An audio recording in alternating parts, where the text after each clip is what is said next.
And back to the highlights we take. All right, let's get back to him. JV Rams taking on the Eagles. Matthew Stafford right here is going to find Kyron Williams slipping out of the backfield to the right-hand side for the 10-yard touchdown. That puts the Rams on top, 26-7. But Jalen Hurts is going to fight back and find A.J. Brown on the back shoulder fade. Beautiful touchdown pass right there. 4th and goal.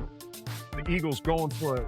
Jalen Hurts finds Devontae Smith. Another beautiful throw right there. 2-point conversion was no good. Then there at the end, Joshua McCarty coming on for the game-winning kick.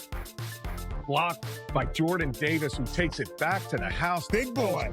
Go from up 1, but end up winning by 7 for all those keeping a close eye on the score. That was a bad beat.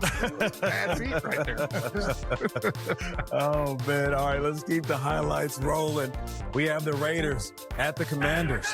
Second quarter. Watch this run right here by Jeremy McNichols. He breaks a few tackles, keeps his feet, and then once he hits this sideline, he is gone.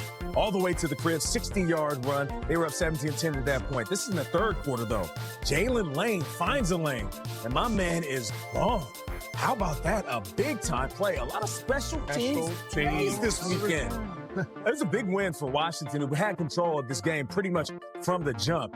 They win this one 41-24. And Marcus Mariota showed up big in this one with 2 total TDs in the victory.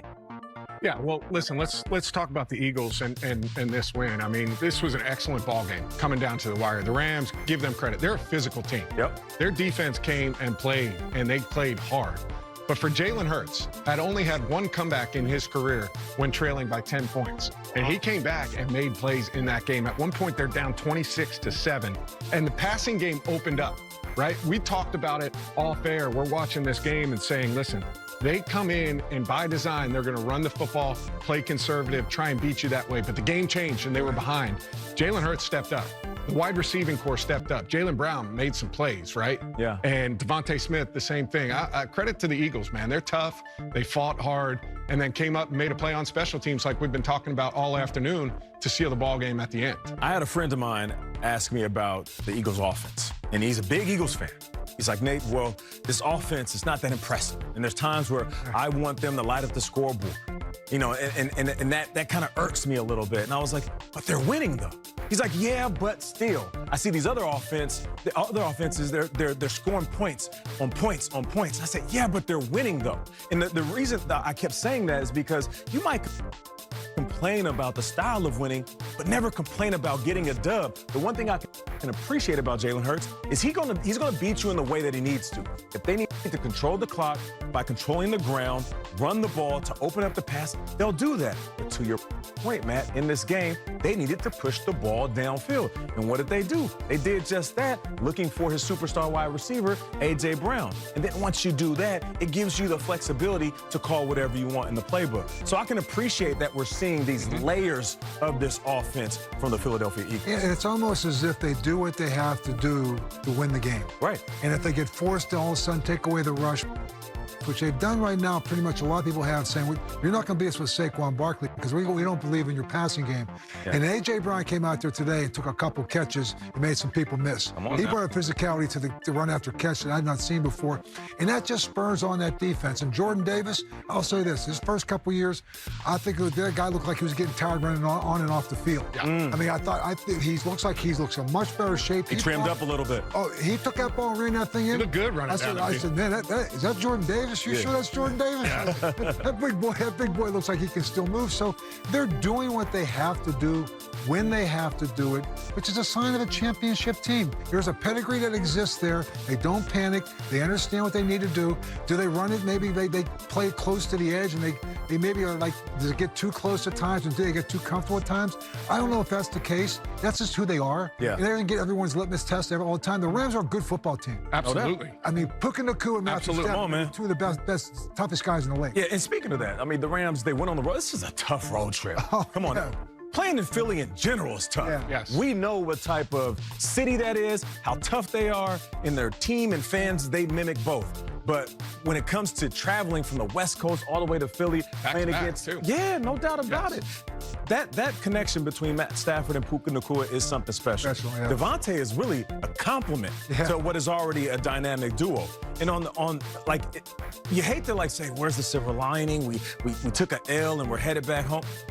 You still are a really good team. No question.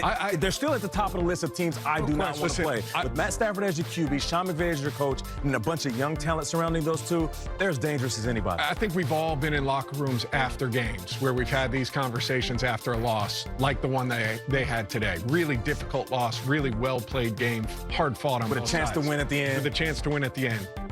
And you're saying, we're going to see him again. We're going to see them again. We're going to see them at some point down the road, and hopefully it's at home, but maybe we're coming back here. We know that we can go here and we can get the job done. We got to tighten a few things up, but we're every bit as good, if not better, than the Philadelphia Eagles. You know, whenever I think about the Rams, I think about they've got an excellent coach. Number two, to Nate's point, even though his friend might have been complaining about how they went, who cares about the style points? And what did you tell me? Never make an apology for winning. All right, your point, and then you'll segue. Well, I'm going to segue to the Caleb Williams. Got us an instant update right here. Really? Yes. Today in Minnesota, they had 16 carries for 120-some yards. So I think Minnesota's ability to run the football takes some of that pressure off Carson Wentz, and he did what he had to do. And certainly, again, I go back to give enough credit to Brian Flores and that defense. Obviously, Isaiah Rodgers has this historic day. So it was a huge, huge win for Minnesota, and they need it. And I think, we're talking about a team was 1-1, a tough loss they came off to Atlanta on a very short week. It was a big win for Kevin O'Connell. And Coach, you've talked about this quite a bit. As a defensive-minded head coach, you have a backup quarterback coming into the game. You're going to talk to every single part of your team. Special teams, here's what I need from you. Offense, running back step up. Receivers, make yourself available. Tight ends, running backs. When you're out in the field, you need your quarterback to give you that dump off, be there for him. And then on the defense side of the ball, I've been in those meetings where the defensive coach would come in to the team meeting and specifically talk to our defense and say, listen, we got a backup quarterback in. I'm going to need you guys to make plays. And that's exactly what this Vikings defense did all game long. Yeah, and you talk about posturing in the NFC North. The Packers go down in a tough loss. We all thought the Packers were the best team in football. They had looked that way the first couple of weeks. They went against a really good Cleveland defense, fell a little bit short there at the end of the game. But for Minnesota, you're back in it. Right? And I know it's early, but you got to stay on pace with the Detroit Lions, with the Green Bay Packers, and they did that today. I thought Isaiah Rodgers was fantastic, Nate. You looked at it. Former teammate of mine in Indianapolis. I mean, this is, tips and overthrows. We say that all the time. You got to get those on the defensive side of the ball. But what do you do when the ball's in your hand? It shows elite speed going down the sideline right here. And, Coach, you talked about it last week, the peanut punch. My kids are all over the peanut punch. This is textbook right here. Targets it. And, again, what do you do when the ball's in your hand? Taking it back, and then for a third time, let's punch it out one more time. Let somebody else recover it one more time. Unbelievable performance from the defense. But this is what